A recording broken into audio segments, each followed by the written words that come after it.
Covid के बाद postal Covid जो पेशेंट्स को परेशानियां आ जा रही है,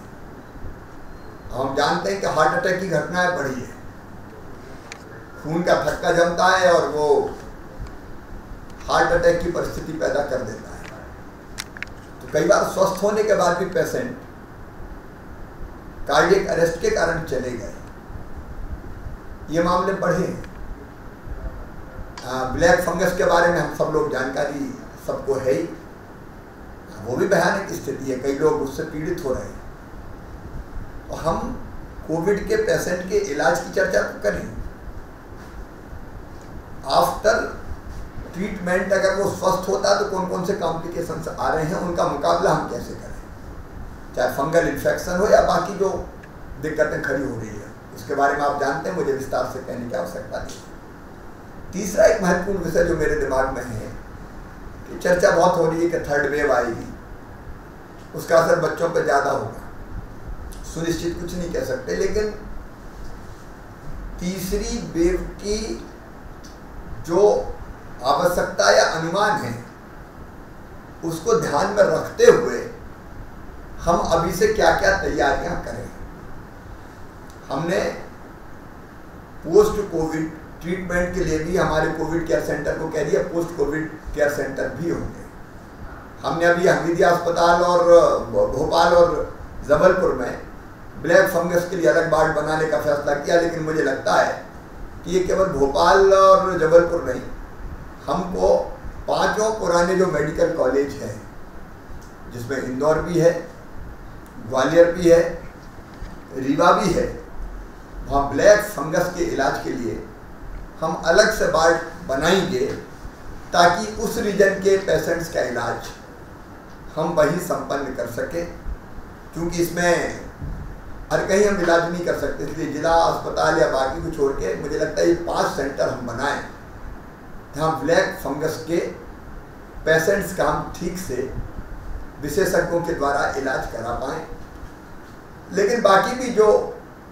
कॉम्प्लिकेशन है उनको ध्यान में रखते हुए हमारी रणनीति क्या होनी चाहिए। और थर्ड वेव के लिए ऑक्सीजन बेड हम बढ़ा रहे हैं, आईसीयू बेड हम बढ़ा रहे हैं, स्टाफ हम बढ़ा रहे हैं, जो सामान्य चीज़ें हम कर रहे हैं, उपकरण हम बढ़ा रहे हैं, उसके विवरण में मैं नहीं जाता, लेकिन फिर भी अगर हमको लगता है कि ये तैयारी अभी से हमको करके रखना चाहिए, क्योंकि मैं मानता हूँ कि ये महामारी आप भी जानते हैं, ये वायरस तो रहेगा। अभी हमारे यहाँ कोरोना कर्फ्यू है, तो लॉकडाउन की स्थिति है, तो संक्रमण की चेन टूट रही है, तो पेशेंट घट रहे हैं, लेकिन उसके बाद बिहेवियर हमारा कैसा चाहिए उस पर भी हमको विचार करना, क्योंकि एक सीमा है इसकी, अब हमको ओपन भी करना पड़ेगा, खोलना भी पड़ेगा चीज़ें। तो कोविड नियंत्रण के लिए जान के साथ साथ जहान बचाते हुए उपयुक्त व्यवहार, आदतें, जिसको कोविड एप्रोप्रिएट बिहेवियर कहते हैं, वो स्थायी रूप से आम जन के जीवन में हम कैसे लाएं, इस पर हमें विचार करना है। कोविड-19 के प्रबंधन में समाज की सहभागिता हमने की है, लेकिन ये परमानेंट बने, क्योंकि लंबे समय तक चलने वाली ये बीमारी है। तो सहभागिता बढ़ाने के लिए कुछ और आइडियाज हो, किन किन चीज़ों में जोड़ा जा सकता, आम जन को या कोरोना वॉलंटियर्स को अलग अलग, उस पर हम लोग विचार करें। निजी और शासकीय अस्पतालों के मैनेजमेंट को और कैसे बेहतर किया जा सकता है, एक विषय है, क्योंकि आज भी मैं नहीं कहता कि कोई आइडियल व्यवस्था, अभी भी मैनेजमेंट में कमी है, तो और क्या क्या हमको करना चाहिए। फिर प्रिवेंशन के लिए हम और नीतिगत इंटरवेंशन क्या कर सकते हैं, उस पर हमको विचार करना है। नागरिकों को वो बीमार ही ना हो, स्वस्थ जीवनचर्या अपनाने के लिए प्रेरित करने वाले कौन कौन से कदम हो सकते हैं। एक इलाज है, एक बीमारी ना हो, उसके बारे में हम चर्चा कर सकते हैं। आयुर्वेदिक दवाई, होम्योपैथिक दवाई, बीमारी के पहले अगर लें, काढ़ा जैसी चीज़ें, कई अनेकों प्रकार के, फिर योग, आसन, व्यायाम, प्राणायाम, इस तरह की भी कई तरह की चीज़ें जो सहायक हो सकती हो, उन पर हम विचार करके लोगों को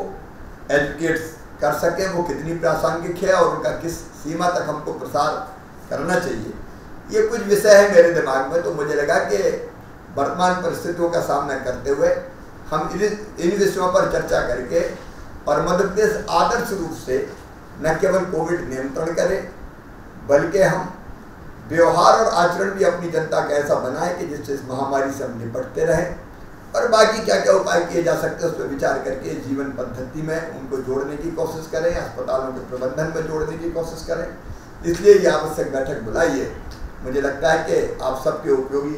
सुझाव इस बैठक को बहुत महत्वपूर्ण बनाएंगे और इसके आधार पर हम अपने आगे की रणनीति तय करेंगे।